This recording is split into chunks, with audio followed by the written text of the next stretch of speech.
Isang magandang umaga, tanghali at gabi po sa ating lahat dyan sa Pilipinas.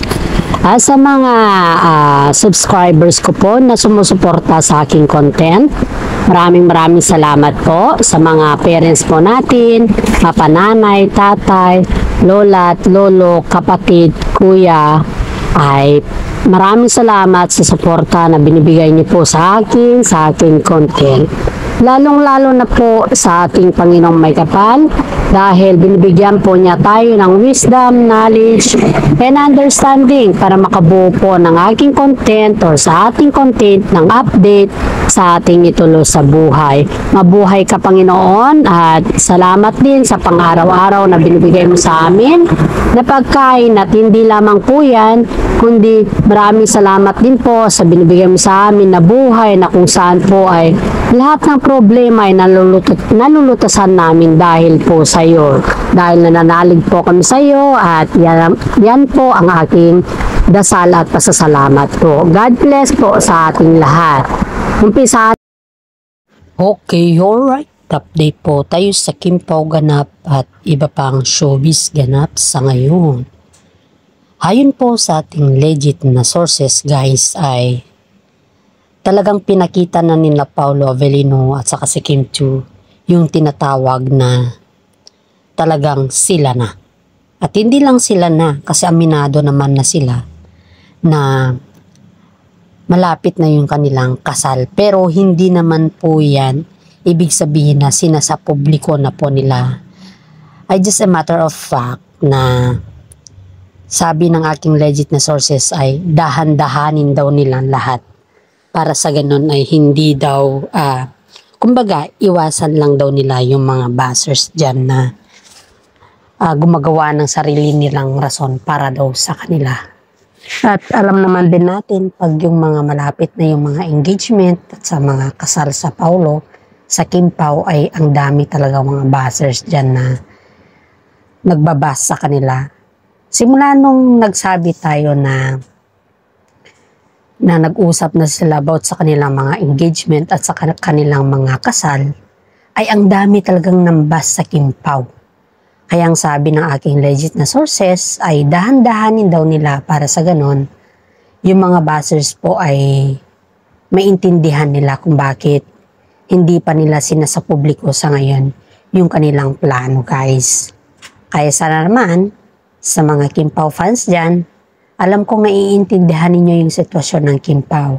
At alam ko din po na kayo ay nakakaunawa sa kanila. Kaya nga po ako na po yung nagpapasalamat sa inyo dahil nakakaunawa kayo sa sitwasyon. Alam ninyo na hindi naman basta-basta ang pag-amin sa publiko. Okay guys. Okay guys. Ito na naman tayo sa Kim Pao. Alam mo si Paolo Avellino guys is, di ba nag-start na yung kanilang shooting sa My Love Will Disappear. Ngayon nakita, parang kumbaga ba, may kakaiba daw na napansin yung mga netizen kay Paolo Avellino that time dahil nga po, parang si Paolo kasi is, nawala kasi si Kim Chiu. Wala kasi si Kim Chiu sa eksena. Tapos panay daw ng lingon-lingon niya sa eksena dahil nga hindi daw siya mapakali. Dahil iba daw yung kanyang ka-eksena that time. At yung ka-eksena niya is parang yung extra-extra lang daw ba. Ngayon, sobrang lingon at nakatingin daw kay Kim Chiu. Patingin-tingin daw kay Kim Chiu. Parang kumbaga may ibig sabihin yan sa mga netizen. Hindi daw talaga mapakali si Paolo Avellino hanggat hindi daw niya nakikita si Kim Chiu guys. Yan yung katotohanan dito. Kaya sabi ng mga netizen sa atin guys na iba pa rin pag magkasama sila sa set dahil pag magkasama daw sila sa set ay todo bigay daw si Paolo Avellino at yung talagang nakafocus at kapag nandyan pagkatapos daw ng set, siyempre, inaalalayan ni Paolo Avellino si Kim Chiu and at the same time, ganun din po si Kim Chiu kay Paolo Avellino. Yung halos daw lahat ng mga gamit ni Paolo is kilalang kilala na ni Kim Chiu sa ngayon at kabisado daw niya po.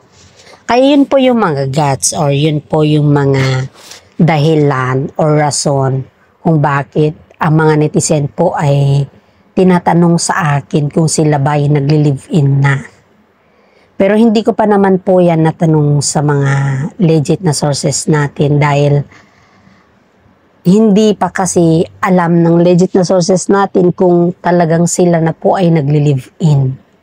Dahil sabi sa akin ng mga legit na sources ko at sa mga staff na nakasama po nila sa shoot, ay talagang yung mga gamit daw ni Paulo Avellino sa shooting ay si Kim Chiu na daw yung naghahawak, si Kim Chiu na daw yung as in guys, in short ba, kabisado na ni Kim Chiu yung mga gamit ni Paulo Avellino. May mga time pa daw po na di ba nasa third day na shooting na po nila. Yung third day na shooting po nila is may time ata na may hinanap ata si Paulo Avellino na gamit niya na hindi daw niya alam kung nadala niya, and then nadulas si Paulo Avellino na tanungin ko si Kim baka nadala niya. So parang kumbaga ba sa atin ba? Parang nasa isang bahay na sila eh. Bakit kabisado na ni Kim yung mga gamit ni Paulo Avellino, di ba? Kung sa atin lang bilang isang Kim Pao, solid Kim Pao ba? Maiisip mo ba yung mga bagay-bagay kung ikaw ay hindi popular sa mga ganun at hindi mo mahal yung tao? Di ba hayaan mo lang siya at she's the one to prepare his things dahil siya naman tong may-ari nito, di ba? That's the point that why always netizen asking us kung sila po ba ay nagli-live-in na or ano ba yung mga status nila. Kasi nga, they are preparing for the big event. And now, kabisado na ni Kim Chiu yung mga gamit ni Paulo. Ano pa kaya yung mga sequel na malalaman natin sa kanila? Kaya nga, pati rin nga ako guys naguguluhan din paminsan-minsan dahil hindi naman natin sila madirect na tanungin ng ganun, kundi dadaan po tayo sa kanilang mga kaibigan na matalik para malaman din po natin kung ano talaga yung status nila. Okay, right. Ito na naman, makinig po tayo dito. Itong pinaka-legit na sources natin guys. Ang sabi nito sa atin legit na sources guys is, parang mag-vacation nata sila Paulo at saka si Kim Chiu sa ibang bansa. I don't know if that is looking for the location, kung sa kanilang big event. Kasi may gaganapin silang big event guys. And then, we don't know if that big event is yun na yung sinasabi natin na grande ba? Granding engagement or granding kasalan or preparation. Kasi, ang sabi daw ng mga related kay Kim Chiu is magte-take vacation daw sila pero they are not sure kung saan bansa ito dahil nga po pagkatapos daw ng kanilang shooting ay napag-isipan daw ng dalawa na magbakasyon sa ibang bansa at iyon ay hindi pa yan kumpirmado mismo sa kanila kundi yan po ay nabanggit lang po nila sa kanilang mga kaibigan at sa kanilang mga management. Kaya nga po yung sabi ng kaibigan niya sa amin na hindi pa daw sila nakapag-decide kung saan bansa sila mag-vacation. Kasi nga, parang iniisip daw nila na pag mag-decide daw sila sa ngayon at hindi pa sila nakabili ng ticket, baka mag-change mind daw sila. Kaya hindi pa tayo sigurado kung saan bansa. Pero, sure na sure po tayo na sila ay magbabakasyon. Kaya nga po, dito natin makikita talaga na 100% may patutunguhan talaga ang Kim Pao. At 100% may ending talaga ang ating idolo sa buhay, guys. Sa mga senior citizen po dyan na nag-a-update sa akin at tinatanong din po kung ano na yung update sa kanilang kalagayan sa ngayon dahil sila din po ay nag-aabang sa inyo at ang sabi po sa akin ay they are okay. They are okay na wala na yung tampuhan sa kanila. Kasi inayos na ni Paulo Avellino yung tampuhan eh. Ang pag-ayos kasi ni Paulo Avellino sa kanilang tampuhan guys, Sa mga nag-update sa kanilang tampuhan na vlog ko yesterday, is talagang pinakita ni Paolo Avellino kay Kim Chiu yung sincerity niya. Sincerity for everything, na pinakita niyo katotohanan kung sino talaga siya, at yung tampuhan na yun, yung hindi pagsundo ni Paolo Avellino sa kanya, is ginawa naman lahat ni Paolo Avellino ang kanya makakaya. At hanggang sa ngayon po ay okay na sila sa awa ng Diyos, at yun po ay pinatunayan naman ni Paolo Avellino sa publiko na okay naman na sila. Kasi in the set naman po is talagang focus na focus silang dalawa, at makikita mo dun yung kilig factor nilang dalawa. Kaya sa mga kwan dyan, sa mga netizen po dyan na nagsusubaybay sa ating mga vlog, is maraming salamat guys. At sa mga seniors, especially po, mention ko yung mga seniors dyan. Dahil kayo po yung palugid na sumusubaybay sa aking content. Maraming salamat po. Isang malaking biyaya na din po yan, yung pag-update nyo po sa akin at pag-comment nyo po, paki-subscribe na din po yung aking content, para sa ganun po ay isang malaking tulong na din po yan para sa akin. Shout out po tayo sa mga commenters natin dyan na napaka-positive at tinutulungan sila Kim Chiu at Paolo Avellino sa kanilang mga idea at opinion para magkaroon din sila or malinawagan din sila sa kanilang mga gawin sa buhay guys. Kasi yung mga opinion po natin dito is napaka-importante po yung mga comments natin. Dahil alam nyo guys, kapag tayo ay nagko-comment sa kanila, may mga time din kasi na hindi rin nila kasi alam yung kanilang ginagawa. Kumbaga ba is they are asking for help for us na kailangan mag-open up tayo sa kanila to let them know we are concerned to them. Kasi imagine mo na lang to ay yung pag-endorse ni Kim Chiu at yun ay nakinig sa atin. At hindi lamang po yan, sana naman tayo mga netizen dyan, mga supporters natin, ay hayaan po natin sila din na magbigay din sa atin ng mga sarili-sarili nilang opinion. Kasi pag magbigay ka din ng sarili nilang opinion, is isang malaking tulong na din po yan para sa kanila. Kaya dito natin makikita yung pagkasolid natin at pagkaloyan natin po sa Kim Pao Tambalan. Okay guys, dadako na naman po tayo sa ating blind items for today. Alam pong ito yung pinakaabangan nyo sa lahat ng blind items natin for today, na kung saan ay binitiwan na ni Kim Chiu yung isang management. Binitiwan, ibig sabihin ay hindi na siya nakipag-collaborate dun, dahil ayon sa ating mga legit na sources po ay may tinatambal pala kay Kim Chiu that time. May gusto silang ipatambal kay Kim Chiu. Pero ayun nga po, yung gusto nilang ipatambal kay Kim Chiu is si Gerald Anderson guys. Kaya pala ganun mag-react yung babae ni Gerald Anderson. Dahil nga pala may linuluto na naman silang tambanan about kay Gerald at saka si Kim Chiu guys.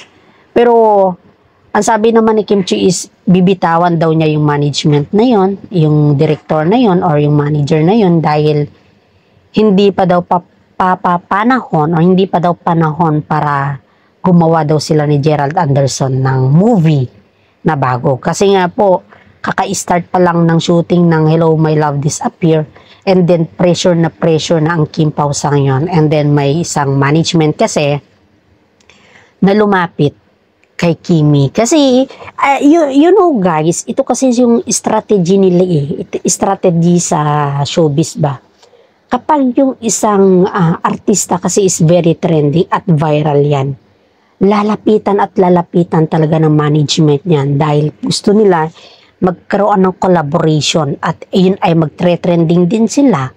Kapag halimbawa si Kimi ay tumanggap ng project sa mga ibang management, yun yung tinatawag natin collaboration, at iba yung leading man niya dun.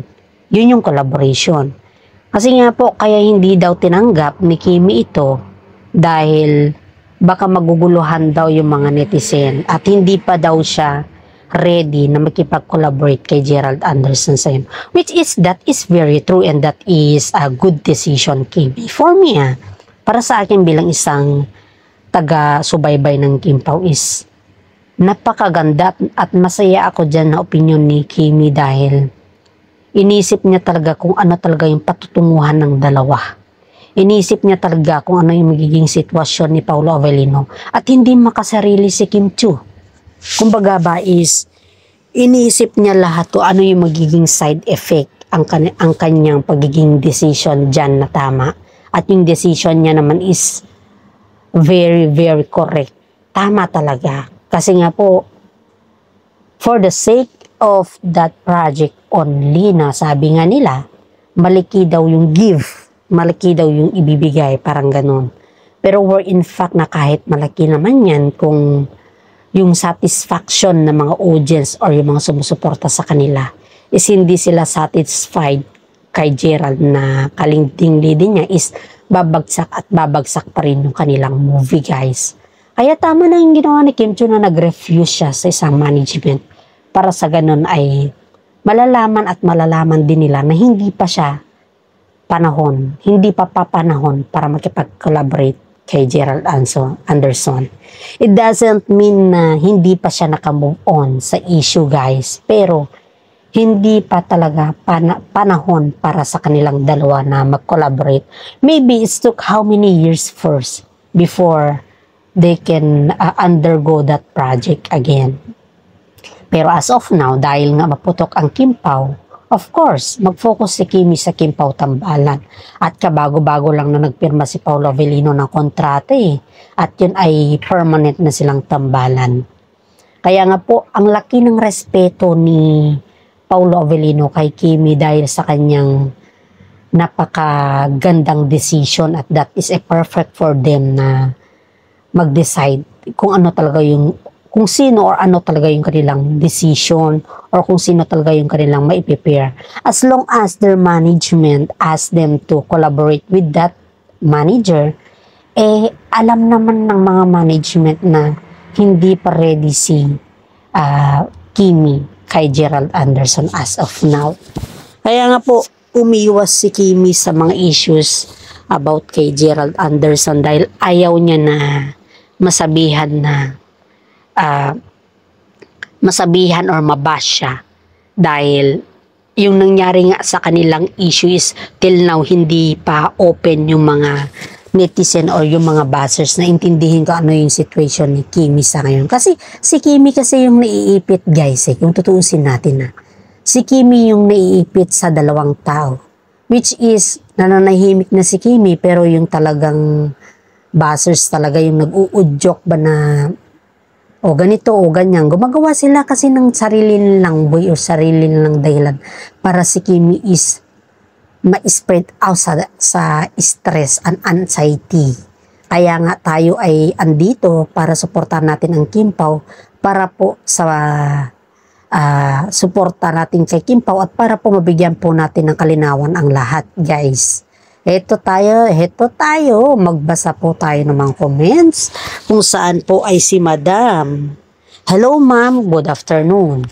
I know that you are proud of being a solid Kim Pao and I know that you are very restricted and you are so very updated about Kim Pao. I salute you to be one of the content creator at ito ay sinishare po namin dito sa California dahil lahat po kami dito ay nakasubaybay sa iyo. And thank you for updating us and hopefully Kim and Paolo will not separate because many showbiz love team are separated because of the buzzers and some of the issues that they can face it by themselves. Thank you and God bless. Wow, wow, it's a nice idea, madam. It's a nice message for me because you are appreciating my content and you are updated also in my content. Salamat po sa lahat-lahat. I know that they have the good ending and hopefully they cannot separate it. They will be or cannot be. Okay, kaya hindi po natin hawak ang mundo at hindi po natin hawak ang kanilang puso din. And that's all, and this is for all of my content. Hanggang dito na lang po ako. Huwag nyo na din po kalimutan mag-subscribe, mag-like at mag-share din po sa aking content. Maraming salamat at God bless po sa ating lahat.